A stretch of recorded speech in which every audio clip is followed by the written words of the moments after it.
قرآن مجید میں اللہ تعالیٰ نے حکم دیا ہے کہ صدقہ کیا کرو اور سود کو ختم کیا کرو، یعنی سود جیسی لعنت سے اللہ تعالیٰ انسانوں کو، مسلمانوں کو، اپنے بندوں کو محفوظ کرنا چاہتا ہے، سود سے پاک کرنا چاہتا ہے اور ایک اچھا معاشرہ اللہ رب العزت بنانے کا حکم دیتا ہے۔ اگر انسان جن کے پاس اللہ رب العزت نے مال و دولت عطا فرمائی ہے، جن کو اللہ تعالیٰ نے اپنے فضل سے مالا مال کیا ہے، وہ مالدار اگر ایمانداری سے اپنی زکوٰۃ اور صدقات کیا کریں گے تو آہستہ آہستہ معاشرے سے غربت کا خاتمہ ہو سکتا ہے۔ اللہ تعالیٰ فرماتا ہے کہ قرآن مجید میں جگہ جگہ اللہ نے زکوٰۃ کا حکم دیا تو کہیں اللہ تعالیٰ نے صدقہ اور خیرات کا حکم دیا۔ اللہ کے رسول علیہ الصلاۃ والسلام نے ارشاد فرمایا کہ جب کوئی بندہ صدقہ دیتا ہے تو وہ صدقے کا مال سیدھا اللہ کے دائیں ہاتھ میں پہنچ جاتا ہے۔ اللہ تعالیٰ اس صدقے کے مال کو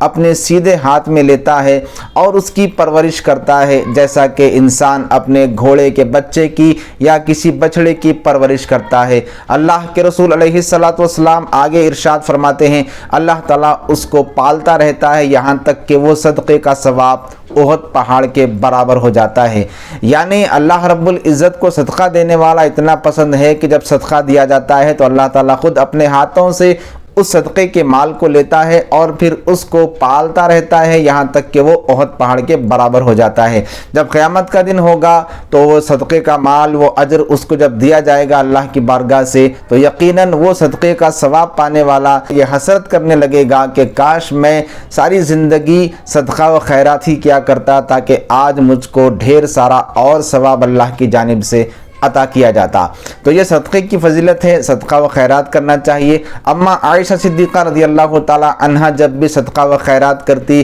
کسی فقیر کو، کسی سائل کو مال دیتی تو اپنے ہاتھوں سے اس مال کو عطر لگاتی، خوشبو لگاتی اور پھر اس سائل کو دیا کرتی۔ کسی نے پوچھا اما جان ایک سائل کو ہی مال دینا ہے، ایک فقیر کو خیرات دینا ہے تو اتنا اہتمام کیوں، خوشبو کیوں لگانا آپ ضروری سمجھتی ہیں؟ آپ نے فرمایا جانتے نہیں ہو کہ جب صدقے کا مال دیا جاتا ہے، صدقہ فقیر کو دیا جاتا ہے، سائل کو دیا جاتا ہے، لیکن وہ صدقے کا مال سیدھا اللہ کے ہاتھ میں پہنچتا ہے، اللہ کی بارگاہ میں پہنچتا ہے، اللہ تعالیٰ اس کو اپنے ہاتھوں سے پالتا ہے۔ تو میں چاہتی ہوں کہ جب میرا مال صدقے کا اللہ کی بارگاہ میں پہنچے، میرا صدقہ اللہ کی بارگاہ میں پہنچے تو اللہ کی بارگاہ میں ایسے ہی نہیں پہنچے بلکہ خوشبو سے معطر ہو کر پہنچے، کیونکہ اللہ پاک ہے اور پاکیزگی کو پسند کرتا ہے۔ اللہ کی بارگاہ میں میرا مال خوشبودار ہو کر پہنچے، اس لیے میں سائل کو دینے سے پہلے اس مال کو، اس درہم و دینار کو خوشبو سے معطر کرتی ہوں۔ ہمیں بھی چاہیے کہ ہم بھی جب صدقہ و خیرات کریں